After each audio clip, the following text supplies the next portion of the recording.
Hello दोस्तों। हम सभी अपनी ज़िंदगी में कुछ ना कुछ गलतियां ज़रूर करते हैं, लेकिन सबसे बड़ी समस्या की ये बात ये है कि हम उन गलतियों को सही समय पर पहचान नहीं पाते और उसको अपनी ज़िंदगी में वापस से दोहराते हैं। एक इंटेलिजेंट वे ऑफ लिविंग वही होता है कि अगर हम लाइफ में कुछ भी गलती करें, कुछ भी मिस्टेक करें, तो ये मेक श्योर करें कि हम उन्हें वापस आगे फिर ना दोहराएं। मैंने भी अपनी लाइफ में बहुत सारी मिस्टेक्स की हैं और आज उन्हीं मिस्टेक्स को मैं आपके सामने रखना चाहती हूँ ताकि आप भी उनसे कुछ सीख सकें और अपनी लाइफ को बेहतर बना सकें। तो सबसे पहले बात करूंगी मैं पहली मिस्टेक के बारे में जो मैंने अपनी लाइफ में की है, that is choosing wrong people and trusting them blindly. जब मैं स्कूल में थी, कॉलेज में थी, तब मुझे बिल्कुल भी समझ नहीं थी लोगों की, दुनियादारी की। मुझे ऐसा लगता था कि कोई मुझसे प्यार से बात कर रहा है, मुझसे कोई मुस्कुरा के बात कर रहा है या मुझसे कोई अच्छे से बात कर रहा है तो डेफिनेटली सामने वाला व्यक्ति बहुत अच्छा है, मेरा मित्र है। पर लाइफ में ऐसा नहीं होता है, क्योंकि हर व्यक्ति का जो आपसे बात कर रहा है, हो सकता है कि वो वाकई में बहुत अच्छा इंसान है, वो वाकई में ही आपसे मित्रता करना चाहता है, बट ये भी हो सकता है कि वो उस इंसान का अपना हिडन ऑब्जेक्टिव है। तो मैं बहुत इजीली लोगों पर ट्रस्ट कर लेती थी। मैं बहुत ही, मुझे लगता था कि सामने वाला व्यक्ति मुझसे बहुत प्यार से, बहुत प्रेम से, सम्मान से पेश आ रहा है तो वाकई में वो मेरा मित्र है या मुझे अच्छा देखना चाहता है या मेरा अच्छा सोचता है। बट लाइफ में ये जनरली नहीं होता है। तो बहुत इम्पॉर्टेंट है कि आप अपनी लाइफ में लोगों को पहचानें कि कौन ऐसा व्यक्ति है जो वाकई में आपका मित्र है और कौन ऐसा व्यक्ति है जो वाकई में आपका शत्रु है। शत्रु इन द सेंस जो नहीं चाहता है आपको लाइफ में ग्रो करते हुए देखना, या जैसे ईर्ष्या होती है कि आप आगे बढ़ रहे हैं तो वो आपको आगे बढ़ते हुए नहीं देखना चाहता, बट फेस पर वो आपसे ऐसे प्रिटेंड करेंगे कि वो आपके बहुत अच्छे दोस्त हैं। तो मैंने अपनी लाइफ में सबसे ज़्यादा बड़ी जो मिस्टेक की है कि मुझे लोगों की समझ नहीं थी, मुझे नहीं मालूम था दुनिया के बारे में, लाइफ के बारे में, and I used to trust people very blindly. और जिस वजह से मैंने अपनी फ्रेंडशिप्स में, अपने रिलेशनशिप्स में, अपने आसपास जो रिश्तेदार हैं, स्कूल में, कॉलेज में, काफ़ी ऐसी चीज़ें फेस करी जिसकी वजह से मुझे काफ़ी सफ़र करना पड़ा। तो मैं एक और बात बोलना चाहूँगी कि जो हमारे पेरेंट्स होते हैं वो अपनी लाइफ में एक ज़िंदगी देख चुके होते हैं। जो आप ज़िंदगी जी रहे हो, जिस उम्र पे आप हो, वो उम्र वो जी चुके हैं। तो जब भी वो आपको सलाह देते हैं किसी भी व्यक्ति के बारे में कि बेटा या बेटी आप देखिए कि आपका ये दोस्त, मुझे इससे पॉजिटिव वाइब्स नहीं आ रही है या मुझे ये ठीक नहीं लग रहा है, तो ज़रूर एक बार उस बात पर आप विचार कीजिए, सोचिए। बिकॉज आपके पेरेंट्स अगर आपको कुछ सलाह दे रहे हैं तो वो अपने एक्सपीरियंस के बेस पे सलाह दे रहे हैं। तो कोशिश कीजिए कि आप उनकी सलाह को एक बार ज़रूर कंसिडर करें और लोगों का चुनाव बहुत ही सोच समझ कर करें, क्योंकि आपका समय, आपकी एनर्जी सीमित है। तो बहुत ज़रूरी है कि आप अपना समय, आपकी अपनी ऊर्जा उन्हीं लोगों पर खर्च करें जो वाकई में आपके हितैषी हैं। जो दूसरी गलती मैंने अपनी लाइफ में की है is I always use to think from heart. मैं हमेशा अपने दिल से सोचा करती थी।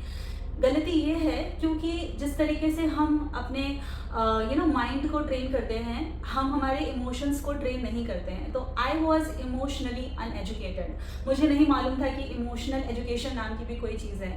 जब मैं छोटी थी तो मुझे यही लगता था कि एजुकेशन का मतलब वही है जो हमें स्कूल या कॉलेज में पढ़ाया जाता है। बट अगर आप रियल लाइफ, अगर आप अपनी ज़िंदगी की बात करें तो बहुत इम्पॉर्टेंट है व्यवहारिक ज्ञान होना, लोगों की समझ होना, दुनियादारी की समझ होना, जो कि आप अगर इमोशनली एजुकेटेड नहीं होते हो तो आप लाइफ में ऐसे ही इमोशनली डिसीजंस लेते हो जिसको बाद में आपको उसका कॉन्सिक्वेंसेस फेस करने पड़ते हैं। जिस तरीके से हम अपने माइंड को ट्रेन करते हैं लाइफ में, कुछ हार्ड, हमें अगर मान लो पढ़ना है या हमें जिम जाना है तो हम अपने माइंड को ट्रेन करते हैं। हमें सुबह उठना है जल्दी तो हमें अपने माइंड को ट्रेन करना पड़ता है कि हम लाइफ में कुछ हार्ड चीज़ें कर सकें। उसी तरीके से हमें हमारे इमोशंस को भी एजुकेट करना पड़ता है। हमें अपना जो लाइफ का इमोशनल आस्पेक्ट है उसको भी ट्रेन करना पड़ता है ताकि हम जिंदगी में कुछ कठिन डिसीजंस ले सकें जो आज हो सकता है बहुत कठिन लग रहा हो, पर भविष्य के लिए वो आपके लिए और बेहतर है। तो जिस तरीके से हम हमारे माइंड को ट्रेन करते हैं उसी तरीके से बहुत ज़रूरी है कि आप भी इमोशनली एजुकेटेड हो। मुझे हमेशा ये लगता था कि काइंड होना, सामने वाले के प्रति अच्छे इमोशंस रखना एक सुपर पावर है, बट मैं गलत थी। क्योंकि अगर आप काइंड हैं, आप सामने वाले के प्रति अच्छे इमोशंस रखते हैं, तो हो सकता है कि सामने वाले आपकी काइंडनेस को और आपके अच्छे इमोशंस को मिसयूज करें। तो इक्वेशन क्या है? इक्वेशन ये है कि काइंड होना हमेशा अच्छा होता है, लोगों के प्रति अच्छी भावना होना वो भी हमेशा अच्छा होता है, लेकिन साथ में अगर आपके अंदर विजडम नहीं है, अगर आपके अंदर अवेयरनेस नहीं है, तो बहुत चांसेस हैं कि लोग आपकी काइंडनेस का मिसयूज़ करेंगे, आपकी अच्छाई का मिसयूज़ करेंगे। तो इसलिए इम्पॉर्टेंट है कि अगर आप अच्छे हैं, अगर आप आप काइंड हैं, आप लोगों का अच्छा चाहते हैं, लेकिन साथ में आपके अंदर विजडम भी होना चाहिए, अवेयरनेस भी होना चाहिए, क्योंकि दुनिया में हर कोई आपकी काइंडनेस, आपकी अच्छाई डिजर्व नहीं करता है। So it's important that you become emotionally educated and also learn to become observant about how people act instead of what they are saying. मतलब लोग क्या कहते हैं उससे ज़्यादा ये इंपॉर्टेंट है कि उनके एक्शंस उनके बारे में क्या कहते हैं. So this is very important aspect that you have to choose people really wisely, stop trusting them blindly and learn to become emotionally educated so that you make wise decisions in your life. जो third mistake है मेरी ज़िंदगी की वो है not leaving the table. आप सबके साथ एक इंसिडेंट शेयर करूँगी. जब मेरे ऑफिस में नए फ्रेंड्स बने और मैं उनके साथ डिनर पर गई तो वहाँ पर सब लोग नए फ्रेंड्स थे, एक दूसरे के साथ हंसी मजाक चल रहा था, सब एक दूसरे के साथ जोक्स क्रैक कर रहे थे. तभी एक फ्रेंड ने मतलब वन ऑफ माई कलीग और मेरा फ्रेंड, उसने एक जोक क्रैक किया और उस जोक क्रैक किया मेरे बारे में, तो उसने एक अब्यूजिव वर्ड यूज़ किया. तो every one in that group started laughing because they were thinking कि ये जोक है, एक ह्यूमर है. बट आप एक चीज़ समझिए कि जब भी आप जोक क्रैक करते हैं तो जो व्यवहार है, जो आपकी भाषा की विनम्रता है, वो नहीं खोनी चाहिए. एक लड़का एक लड़की के बीच में जोक्स क्रैक करते हैं और वो जब अब्यूजिव वर्ड यूज़ करते हैं तो दैट इज़ फाइन. बट जब आप एक फ्रेंड सर्कल में हैं और आप ग्रुप में हैं जहाँ पे लड़की भी है लड़के भी हैं और वहाँ पर कोई इस तरीके से जोक क्रैक करे या अब्यूजिव वर्ड्स में आपके बारे में बात करें, तो आई डोंट थिंक ये सही है. तो वैसे ही वहाँ पर सब लोग हंसने लग गए and I was also smiling, but deep down मुझे हर्ट फील हुआ and I did not speak anything. तो मुझे ऐसा लगता है कि it's very important to leave the table at the right time and also to speak up for yourself. अगर आप उस स्थिति में, ऐसी किसी सिचुएशन में अपने लिए नहीं बोलेंगे तो कोई भी आपके लिए नहीं बोलेगा. तो it's very important in life, it's very important in life कि आप अपने लिए कहें, आप अपने लिए बोलें. अगर आप अपने लिए नहीं बोलेंगे तो लोग आपके बारे में कुछ भी बोलते चले जाएंगे और आपको बहुत लाइटली लेंगे. So it's important that you give signal to everyone in this room कि बात कर रहे हो तो ढंग से करना. And it is very important, क्योंकि अगर आप नहीं बोलोगे तो लोग आपको कुछ भी बोल के चले जाएंगे. And cut of such people, because अगर कोई आपके बारे में कुछ भी ऐसे बोलता है in light of a joke and वो बोलते हैं ये तो जोक ही तो है, बट हर इस तरीके के जोक में एक हिडन डिसरिस्पेक्ट भी छुपी रहती है. तो try to understand that what is the time to leave the table and learn to speak for yourself. Fourth mistake of my life is that कि मैं पीपल प्लीजर थी. I use to live to the expectations of the people. अगर मैं ये कहूँगी या मैं करूँगी तो लोग मुझसे खुश होंगे, या मैं उनकी एक्सपेक्टेशंस पर खरा उतरूँगी तो लोग मुझसे खुश होंगे.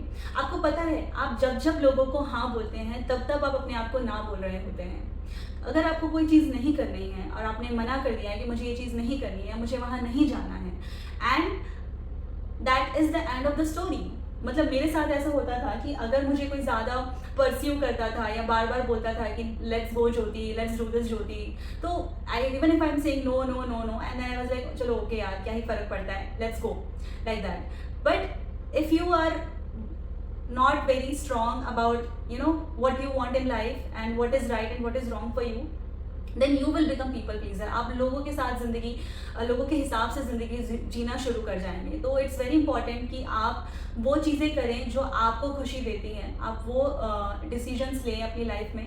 आप ज़्यादा अपने आप को हाँ बोलें instead of saying yes to other peoples, because every time you choose yourself is you try to create a life for yourself is better thing instead of saying yes to everyone. क्योंकि आप हमेशा सबको खुश नहीं रख सकते हैं. Every time life में कभी ना कभी ऐसा ज़रूर आएगा कि आप लोगों को डिसअपॉइंट करेंगे. And personally I have seen in my family कि there's a lady, she knows कि मेरे फैमिली में एक रिलेटिव हैं, वो कभी ना नहीं बोल सकती हैं. तो उसकी वजह से उनकी जो फ्रेंड है उनको बार बार कुछ भी बोलती हैं एंड शी सफर्स. मतलब वो थक रही होती है, फिर भी चलो मार्केट जाना है तो चलो मैं चल देती हूँ, even though she doesn't want to go, but she is going just because she can not say no to that women. So it is very important to learn to say no and stop living to the expectation of other people. The mistake of my life is that कि मुझे ये लगता था कि अगर मैं ये achieve कर लूँगी तो मैं खुश हो जाऊँगी। आई रिमेंबर 5th क्लास हमारी उस टाइम पे बोर्ड क्लास थी, तो आई स्टडीड लाइक एनीथिंग। मुझे ऐसा लगता था कि मुझे बोर्ड में टॉप करना है, मुझे बोर्ड में टॉप करना है। मैं बहुत स्टूडियस थी, मैंने खूब पढ़ाई की और मैं 90% आए। उस दिन मैं पूरे घर में कूदी थी, मैं पूरे घर में इधर से उधर भाग रही थी, मैं बिस्तर पे कूद रही थी। वो मेरे 90% आ गए 5th क्लास में, मैंने बोर्ड में टॉप कर दिया, like that. But you know what, वो हैप्पीनेस कितनी देर चलती है? बिकॉज मतलब आप सोचते हो कि हाँ मैंने ये कर लिया, अब मैं खुश हो जाऊंगी, माई लाइफ इज शॉर्ट, मेरी लाइफ अब शॉर्ट हो गई है। बट जैसे ही मेरा लाइफ एक्सपीरियंस है कि मैंने कोई भी अपने लिए गोल सेट किया और मैं ये सोच के बैठी हूँ कि अगर मैंने ये गोल अचीव कर लिया तो मैं सक्सेसफुल हो गई या मैंने अचीव कर लिया, तो now I am the happiest person on this whole planet. But life में ऐसा नहीं होता है। खुशियाँ हमें है ना लम्हों में चुननी पड़ती है अपने लिए। You know it is not something, you know आपने एक इंस्टाग्राम पे पोस्ट देखा होगा कि दो बच्चे रहते हैं, एक के हाथ में जार रहता है, उस पर हैप्पीनेस लिखा होता है और दूसरा बोलता है कि where did you find it, and the other person says that I have created it. So happiness is something that you create within. It is not like कि आप कुछ अचीव कर लेंगे। आपने फॉर एग्जाम्पल आपका target था कि मुझे अब इतने पैसे इकट्ठे करने हैं तो मैं खुश हो जाऊंगा, या मुझे मेरा ड्रीम लाइफ पार्टनर मिल जाएगा तो मैं खुश हो जाऊंगा, या मेरा ड्रीम होम बन जाएगा तो मैं खुश हो जाऊंगा। खुशियाँ हमें खुद चुननी पड़ती हैं, खुशियाँ हमें खुद क्रिएट करनी पड़ती हैं। तो so it's very important that you realise that happiness is not a destination and it is not something that you get out of your achievements. आप कुछ भी अचीव करते हो आपको डेफिनेटली खुशी मिलेगी, आप खुश होंगे, बट अपनी हैप्पीनेस को कम्प्लीटली अपने गोल से, अपने अचीवमेंट से टाई कर देना, that is not a good thing. For example अगर आपने ये सोचा था कि मेरे लेट्स से मैं 90% लाऊंगा तो मैं खुश हो जाऊंगा और आपके 88% आए, तो क्या आपकी हैप्पीनेस नहीं रहे? क्या आपने अपने गोल, कहने को तो आपने अपना गोल अचीव नहीं किया है ना। तो it's very important in life that you should not you know stick your happiness to external outcomes. It is something that comes within. और हर दिन कोशिश कीजिए अपने लिए छोटी छोटी खुशियाँ खरीदने की, क्रिएट करने की। तो I hope this video guys really help you. मैंने अपनी लाइफ की कुछ बहुत ही, ये वीडियो एक्चुअली बहुत पर्सनल था। मैंने अपनी लाइफ की वो सारी मिस्टेक्स आप सबके साथ शेयर की हैं जो शायद मैं डायरी के पन्नों पे अपने लिए लिखा करती थी। तो अगर इन सारी बातों से आपकी किसी तरीके से हेल्प हुई हो, then do consider subscribing to my channel and I'll see you in the next video and show some love and support. Thank you guys.